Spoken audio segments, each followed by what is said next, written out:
बिस्मिल्लाहिर्रहमानिर्रहीम। डॉक्टर मोहम्मद अवैस सिद्धू। आज हम डिस्कस करेंगे कि जो बछड़े होते हैं गाय या भैंस के, उनमें डायरिया जो लगता है, मोशन लग जाते हैं। तो डायरिया और मोशन लगने की वजह से बच्चों में बहुत ज़्यादा अमवात हो जाती है, क्योंकि फार्म का जो मेन एक पिलर है वो काफ है। तो काफ मैनेजमेंट हमने इस तरह करनी है उसकी काफ को डायरिया ना लगे, क्योंकि जब काफ को डायरिया लगता है तो मेडिसिन की कास्ट लगती है, दूसरा उसमें मोर्टेलिटी हो जाती है, तो वो सही तरह परफॉर्म नहीं करता अगर वो ठीक भी हो जाए। ठीक है, तो हमने ऐसे कौन से स्टेप्स अख्तियार करने हैं मैनेजमेंटल, जिसकी वजह से बछड़ों में मोशन या डायरिया ना लगे। सबसे पहला स्टेप जो है वो हमने क्या करना है कि जब एक गाय या भैंस बच्चा दे देती है, तो जिधर वो बच्चा दे रही है उस जगह पे कोई गंदगी नहीं होनी चाहिए, वो साफ सुथरी जगह होनी चाहिए जो कामिंग एरिया उसका। गाय भैंस है वो अपने बच्चे को अच्छी तरह उसको चाट ले, ताकि उसके इर्द गिर्द जितने भी जरासीम है वो ख़त्म हो जाएं, उसकी ब्लड सर्कुलेशन अच्छी हो जाए, बच्चा एक्टिव हो जाए। ठीक है, और उसके बाद क्या करना हमने कि बच्चे को उठा के हमने अलहदा उसके पिंजरे में शिफ्ट कर देना है, जिधर अच्छी इन्वायरमेंट हो। अगर गर्मी है तो हमने उसको गर्मी नहीं लगने देनी, अगर सर्दी है तो हमने सर्दी से उसको बचाना है, क्योंकि पहली गर्मी और पहली सर्दी हमेशा किसी भी बच्चे को, चाहे इंसान का हो या जानवर का, उसको ज़्यादा लगती है। उसका हमने ख्याल रखना है।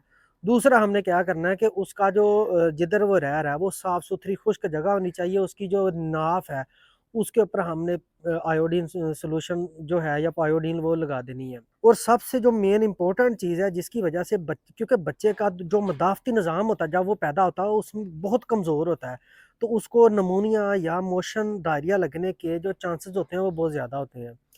तो अगर हम उसको बोली पिलाते हैं कि बोली है, क्लोस्ट्रम है, वो एक डायरेक्ट सोर्स है इम्यूनिटी का, पैसिव इम्यूनिटी का एक सोर्स है, जो डैम से, जो उसकी माँ से बच्चे में शिफ्ट होती है। ठीक है, तो कोशिश करनी है आपने कि गाय भैंस जेर फेंके ना फेंके, आपने फौरी उसको आधे घंटे के अंदर अंदर उसको बोली लाजमी पिला देनी है। उसके 10% बॉडी के हिसाब से, अगर 40 किलो का बच्चा तो उसको 4 लीटर पिलानी है, अगर वो है 30 किलो का तो उसको 3 लीटर पिलानी है। ठीक है, 6 घंटे के बाद फिर दोबारा हमने 1.5 लीटर तकरीबन पिलानी है, फिर 6 घंटे बाद 1.5 लीटर पिलानी है। इस तरह हमने उसकी जो कोलेस्ट्रॉल मैनेजमेंट है वो करनी है। टू में जो मोशन लगते हैं उसमें हमने दूध का लाजमी ख्याल रखना है। जो हम उसको दूध पिला रहे हैं अच्छी तरह हमने उसको बॉयल करके पास्चराइज करके दूध पिलाना है, और टेम्परेचर उसका जो हमने रखना दूध पिलाते वक्त वो तकरीबन 38 से 39 डिग्री सेंटीग्रेड होना चाहिए, मतलब कोसा कोसा होना चाहिए।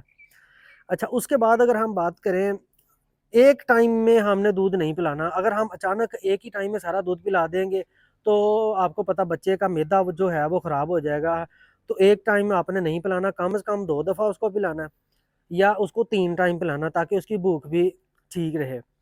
साथ हमने क्या करना है कि एक तो दूध उसको अच्छा तक पिलाना है, दूसरा उसकी जब एक गाय भैंस प्रेग्नेंट होती है तो सोने में उसके कोई 2 माह या 1.5 माह रहता हो, तो आपने रोटा कोरोना की जो वैक्सीन होती है, रोटा कोरोना और इकोलाई का स्ट्रेन होता है उसमें, ठीक है, उसके खिलाफ जो एंटीबॉडीज़ बनती हैं वो बच्चे को मदाफ़ती निज़ाम देती हैं। तो बच्चे में, क्योंकि रोटा कोरोना की वजह से ज़्यादा जो मौत होती हैं बच्चों में, रोटा कोरोना डायरिया की वजह से होती हैं, तो उसके खिलाफ एंटीबॉडीज़ बन जाती हैं, तो बच्चों में डायरिया नहीं लगता। ठीक है, और क्रिप्टोस्पोरेडिया ये भी एक पैरासाइट है, उसकी वजह से भी बछड़ों में जो है वो डायरिया लग जाता है।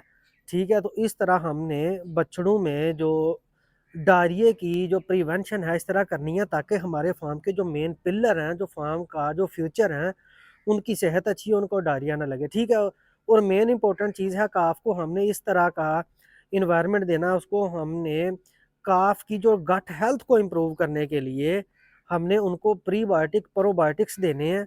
वो कमर्शियली अवेलेबल होते हैं मार्केट्स में, डिफरेंट ब्रांड नेम्स के। तो उससे ये होता है कि एक तो रिमन डेवलप हो जाता है, दूसरी इंटेस्टाइन है उसकी इम्यूनिटी जो है वो इम्प्रूव होती है, तो उसकी वजह से बछड़ों में डायरिया नहीं लगता, इम्यूनिटी बढ़ती है। ठीक हो गया, उसमें बीटा ग्लूकुलन्स मोस भी हो सकते हैं। ठीक है, तो इस तरह हमने काफ मैनेजमेंट करनी है, ताकि उसमें जो मोशन है, डायरिया है, वो कम से कम लगे। तो उसकी सेहत अच्छी होगी तो ऑटोमेटिकली फार्म का फ्यूचर वो एक प्रॉफिटेबल फार्मिंग की तरफ हम जाएंगे। तो इस तरह के वीडियोस देखने के लिए मेरे यूट्यूब चैनल से आप जुड़े रहें, यूट्यूब चैनल को सब्सक्राइब करें। शुक्रिया।